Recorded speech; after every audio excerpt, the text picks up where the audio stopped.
आम्ही जेव्हा पक्षाचं काम सुरू केलं आमच्या काळात, तेव्हा शिवसेनेची विभागीय शिबिरं आम्ही नेहमी घेत होतो. आम्ही शाखांचे वर्धापन दिन आमच्या काळात साजरे होत होते आणि त्या वर्धापन दिनाला शिवसेना प्रमुख बाळासाहेब ठाकरेसुद्धा शाखेत येत असत. आम्हाला त्या पद्धतीनं नव्यानं काम सुरू करणं गरजेचं असं लक्षात आलं. पराभव होत असतो.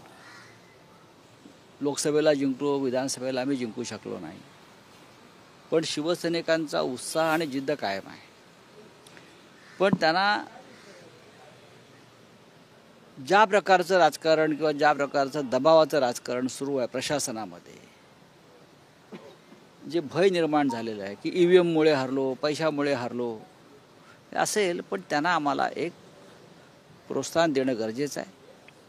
आणि यासाठी राज्यभरामध्ये विभागीय शिबिरं करण्याची योजना आहे जिल्हा स्तरावर. आता ईशान्य मुंबईची सुरुवात मुंबईत आधी होईल. ईशान्य मुंबईची त्या दिवशी दिवसभर कार्यक्रम आहेत. माननीय उद्धव ठाकरे साहेब पक्षप्रमुख येणार आहेत.